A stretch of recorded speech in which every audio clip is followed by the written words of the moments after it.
जय हिंद। मैं सुनीता कुमारी आप सबका स्वागत करती हूँ आदर्श पूर्व AS ग्रुप में। दोस्तों, अभी मैं घटना चक्र करा रही हूँ भारतीय राज्य व्यवस्था की। इसमें मैं कुछ वीडियो अपलोड कर चुकी हूँ। आज ये मेरी 4th वीडियो है और इसमें मैं जो दिए गए जो क्वेश्चन हैं, जो विभिन्न परीक्षाओं में पूछे गए क्वेश्चन, जो कि एग्जाम के पॉइंट ऑफ व्यू से बहुत ही ज़्यादा इंपॉर्टेंट है, तो आप इस टॉपिक को किसी अन्य बुक से या लक्ष्मीकांत की बुक से उसको थॉरली पढ़ लीजिए और उसके बाद आप एक क्वेश्चन लगाइए। तो आप किसी भी एग्ज़ाम में बैठेंगे, कितने टफ और कितने या वैसे, तो आपको इस टॉपिक से क्या है, बहुत ही कम चांस होगा कि आपका कोई भी क्वेश्चन छूटे, वरना आपके 99% आपके क्वेश्चन क्या है यहाँ से कवर हो जाएंगे, क्योंकि इस बुक में बहुत अच्छे से क्वेश्चन कराए गए हैं। इजी क्वेश्चंस भी हैं, टफ़ क्वेश्चंस भी हैं, स्टेटमेंट वाइज भी हैं और जो मिलान वाले आते हैं वो भी हैं और सिंपल क्वेश्चन भी हैं। तो चलिए अब हम इसको करते हैं। सबसे पहले हम इसमें देखते हैं भारतीय संविधान के प्रमुख भाग। भारतीय संविधान को कितने भागों में विभाजित किया गया है, इसको हम देख लेते हैं। तो सबसे पहले दिया गया है भारतीय संविधान के क्रमांक अनुसार 22 भागों में विभाजित किया गया है और इसकी दृष्टि से कुल 25 भाग हैं। जैसे 25 भाग कैसे, जैसे कि जोड़ दिया गया 4 का, 9 का, इस तरह से। वैसे टोटल इसके जो भाग हैं वो 22 भाग हैं। तो हम देख लेते हैं। पहले भाग में क्या दिया गया है, संघ और उसके राज्य क्षेत्र। दूसरे भाग में दिया गया है नागरिकता। तीसरे भाग में दिया गया मौलिक अधिकार। चौथे भाग में दिया गया राज्य की नीति निर्देशक तत्व। 4 का में दिया गया है मौलिक कर्तव्य। तो 4 में नीति निर्देशक तत्व और 4 का में मौलिक कर्तव्य। 5 में दिया गया है संघ। 6 में दिया गया है राज्य। 7 में दिया गया है निराश्रित और 8 में दिया गया है संघ राज्य क्षेत्र। तो आप इस तरह से इसको देख सकते हैं। फिर देखते हैं भाग 9 में क्या दिया गया है। भाग 9 में दिया गया है पंचायतें। भाग 9 का में दिया गया है नगर पालिकाएँ। 9 खा में दिया गया है सहकारी समितियाँ। तो 9 को भी डिवाइड किया गया है। 9 में पंचायतें, 9 का में नगर पालिका, 9 खा में सहकारी समितियाँ। 10 में दिया गया है अनुसूचित एवं जनजातीय क्षेत्र। 11 में संघ एवं राज्यों के बीच संबंध। 12 में दिया गया वित्त संपत्ति संविदाएँ और वाद। 13 में दिया गया भारत के राज्य क्षेत्र के भीतर व्यापार, वाणिज्य एवं समागम। 14 में दिया गया संघ और राज्य के अधीन सेवाएं। 14 का में अधिकरण।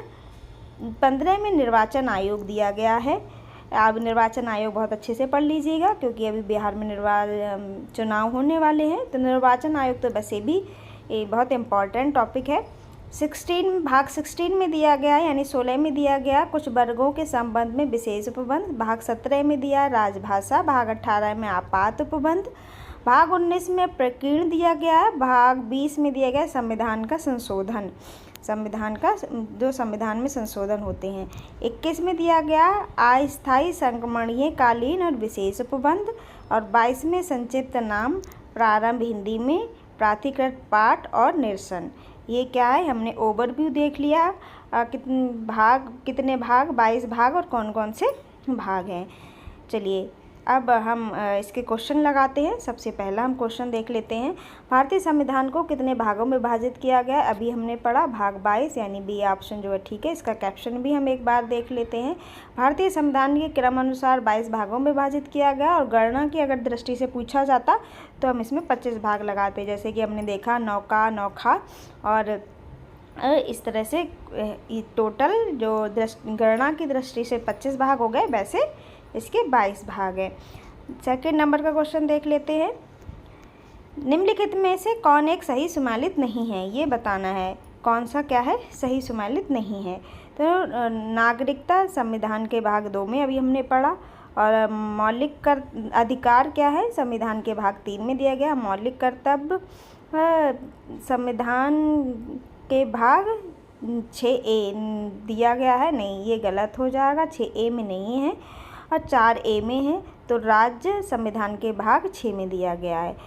तो ये भी सही है, ये भी सही है, ये भी सही है। मौलिक कर्तव्य 4A में है, 6A में नहीं है, तो इसका आंसर हो जाएगा C। तो देख लेते हैं। मौलिक कर्तव्यों का समावेश भारतीय संविधान के भाग 4A के अंतर्गत किया गया है। तीसरे नंबर का क्वेश्चन देखते हैं। हमारे संविधान के किस भाग में 300 पानों में पंचायतें बनाने की परिकल्पना की गई है। तो किस भाग में, 9 में पंचायत की बात की गई है। नेक्स्ट देख लेते हैं। 4th नंबर का क्वेश्चन इसमें दिया गया होगा, लेकिन सबसे पहले इसमें जो कैप्शन में दिया उसको देख लेते हैं।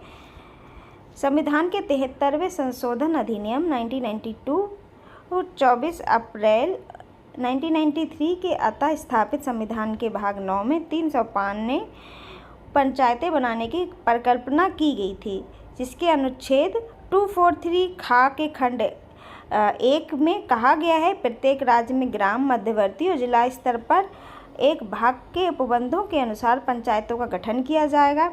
तथापि इसी अनुच्छेद के खंड 2 के अनुसार मध्यवर्ती स्तर पर पंचायत का उस राज्य में गठन किया जा सकेगा जिसकी जनसंख्या 20 लाख से अनधिक है। तो अब ये हम 4th नंबर का क्वेश्चन देख लेते हैं। भारतीय संविधान का कौन सा भाग अध्याय और संघ राज्यों के बीच विधायी संबंध के बारे में बताता है? तो क्या भाग 11 और अध्याय 1।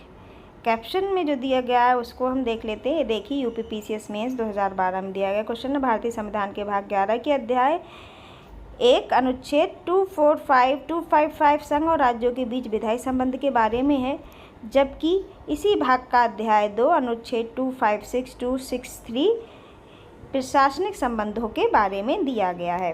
5th नंबर का क्वेश्चन देख लेते हैं। सूची 1 को सूची 2 से सम्मिलित कीजिए। देखिए आप एक ही टॉपिक से कितने अच्छे इसमें क्वेश्चन दिए गए हैं। आप अगर इसको एक बार लगा लेते हैं तो ये बहुत ही ज़्यादा हेल्पफुल होते हैं, किसी भी आप एग्ज़ाम में बैठ रहे हैं तो ये पॉलिटी के लिए बहुत ही अच्छी बुक है। तो 5th नंबर क्वेश्चन देखते हैं। सूची 1 को सूची 2 में, सूची 1 में विषय दिए गए हैं और सूची 2 में संविधान के भाग दिए गए हैं। तो पहला उपाधियों का अंत, तो उपाधियों का अंत है। फिर है ग्राम पंचायतों का गठन, 6 से 14 वर्ष तक के बालक प्रतिपाल्य के लिए शिक्षा के अवसर का प्रदान करना, और इंडिया अर्थात भारत राज्यों का संघ है, और दूसरी तरफ भाग दिए गए हैं।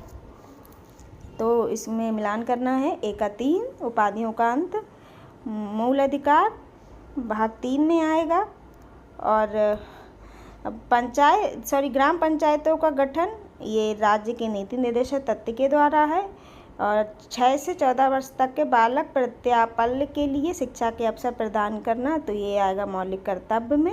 इंडिया अर्थात भारत राज्यों का संघ, तो ये आएगा संघ और उनका राज्य क्षेत्र, यानी 2 में आएगा। तो इसका आंसर हो जाएगा बी। 1 का 3, बी का 1, सी का 4 और डी का 2, ये इसका आंसर हो जाएगा। 6 नंबर का क्वेश्चन देख लेते हैं। निम्नलिखित में से कौन सा युग्म सही सम्मिलित है, ये बताना है। सही सम्मिलित है तो क्या है? संविधान का दूसरा भाग मौलिक अधिकार नहीं, संविधान का दूसरा भाग होगा क्या कहते हैं, नागरिकता से मौलिक अधिकार होगा तीसरे भाग से। जैसे इसमें दिया गया है क्रॉस वाइज हो जाएगा। फिर है संविधान का चौथा भाग मौलिक कर्तव्य, बिल्कुल सही है, ये इसका क्या है, सही हो जाएगा।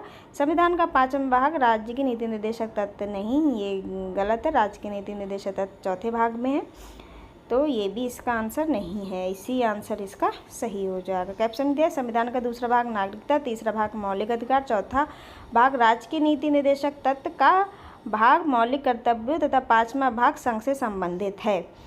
चलिए 7 नंबर क्वेश्चन देख लेते हैं। निम्न में से कौन सा सही सम्मिलित नहीं है, ये बताना है। सही सम्मिलित नहीं है तो नागरिकता भाग 2 में है, बिल्कुल सही। इस संघ राज्य क्षेत्र भाग 7 में नहीं है, संघ राज्य क्षेत्र भाग 8 में है। नगर पालिकाएँ 9 में है, 9A में है, सही है। निर्वाचन 15 में दिया गया है, तो ये संघ राज्य क्षेत्र 7 में ना होके ये क्या है, 8 में दिया गया है, तो ये इसका आंसर हो जाएगा। नेक्स्ट देख लेते हैं। 8 नंबर क्वेश्चन देखते हैं। सूची 1 को सूची 2 से सम्मिलित कीजिए। भारतीय संविधान के भाग 9 पंचायत से रिलेटेड है। भारतीय संविधान का भाग 8 अभी हमने पढ़ा संघराज क्षेत्र से। भारतीय संविधान का भाग 4A मूल कर्तव्य और भारतीय संविधान का भाग 9A नगर पालिकाएँ, तो ये इसका इस तरह से इसमें आंसर हो जाएगा, ए जो है इसका सही हो जाएगा। 9 नंबर का क्वेश्चन देख लेते हैं। निम्नलिखित में से कौन भारतीय संविधान के अंतर्गत सही सम्मिलित नहीं है, सही सम्मिलित नहीं है, ये बताना है। तो पंचायत भाग 9, नगर पालिकाएँ 9 का, सहकारी समितियाँ 9 खा और अधिकरण भाग 10 दिया गया है। नहीं, तो ये इसका गलत है, यानी डी ऑप्शन जो है ठीक हो जाएगा। कैप्शन में दिया गया वो इसको एक बार देख लेते हैं। 73वें संविधान संशोधन 1992 भारतीय संविधान के भाग 9 के अंतर्गत पंचायतों की व्यवस्था की गई और 74वें संविधान संशोधन अधिनियम 1992 के द्वारा संविधान में 9 का जोड़ा गया जिसे नगर पालिकाओं से संबंधित है। 57वें संविधान संशोधन में अधिनियम 2011 के द्वारा संविधान में 9 खा जोड़ा गया जो सहकारी समितियों से संबंधित है, जबकि संविधान के भाग 10 के अंतर्गत अनुसूचित और अनुसूचित जनजाति क्षेत्र संबंधी प्रावधान भाग 14 का के अधिकरण की व्यवस्था है, ना कि 10 की। तो चलिए इसका आंसर हो जाएगा डी सही। 10 नंबर का क्वेश्चन देख लेते हैं। संविधान के किस भाग में पंचायती राज व्यवस्था संबंधी प्रावधान दिए गए हैं? तो ये भाग 9 में दिए गए हैं, इसका आंसर हो जाएगा ए सही हो जाएगा। 11 नंबर का क्वेश्चन देख लेते हैं। संविधान के कौन से भाग में पंचायती राज से संबंधित प्रावधान सम्मिलित किए गए हैं? तो ये किए गए हैं जो भाग 9। देखिए अलग अलग तरह से सेम क्वेश्चन पूछा गया है और अलग अलग एग्ज़ाम में 10 वाला हमने अभी पढ़ा UPPCS प्री 2020 और अभी 11 वाला हमने पढ़ा सेम क्वेश्चन IMPPCS प्री 2019 का पूछा गया क्वेश्चन है। 11 हो गया। 12 नंबर का क्वेश्चन देख लेते हैं। सूची 1 को सूची 2 के साथ सम्मिलित कीजिए तथा नीचे दिए गए कूट का सही उत्तर चुनिए। सूची 1 सूची 2 से मिलान करना है, ये मिलान वाले शब्द हैं। तो क्या मौलिक अधिकार दिया गया है, तो मौलिक अधिकार हो जाएगा भाग 3 भारत के संविधान के अनुसार और मौलिक कर्तव्य हो जाएगा भाग 4A और संघ हो जाएगा भाग 5। आपात उपबंध भाग 18 के अंतर्गत आता है। तो इसका आंसर हो जाएगा ए सही। ए का 2, बी का 1 और सी का 4 और डी का 3। तो इसका ए आंसर जो है वो सही हो जाएगा। 30 नंबर क्वेश्चन देख लेते हैं। निम्नलिखित में से कौन सा एक सही सम्मिलित नहीं है, ये बताना है कौन सा सही नहीं है। मूल कर्तव्य 4 का में, राज्य 6 में है। भारत का महान्यायवादी 8 दिया गया है, नहीं। भारत का महान्यायवादी 5 अनुच्छेद 76 के अंतर्गत आता है, ये भाग 5 में आएगा, ना कि भाग 8 में। संघ और राज्य सेवाएं ये आ जाएगा भाग 14 के अंतर्गत। 14 नंबर क्वेश्चन देखते हैं। सूची 1 को सूची 2 से सम्मिलित कीजिए। संविधान के भाग 15 में निर्वाचन आयोग, संविधान के भाग 16 में दिया गया है कुछ वर्गों के संबंध में विशेष उपबंध और संविधान के भाग 17 में राजभाषा और 18 में क्या दिया गया है आपात उपबंध। तो इसका आंसर हो जाएगा बी। ए का 4, बी का 3, सी का 2 और डी का 1। तो इसका आंसर हो जाएगा बी जो है वो सही हो जाएगा। 15 नंबर का क्वेश्चन देख लेते हैं। संविधान के भाग 16 किससे संबंधित है? संविधान का भाग 16 कुछ वर्गों के लिए विशेष उपबंधों से संबंधित है। तो देखिए UPRO मेंस 2017 में पूछा गया क्वेश्चन है, उसके बाद भी कई एग्ज़ाम्स में पूछा गया क्वेश्चन होगा।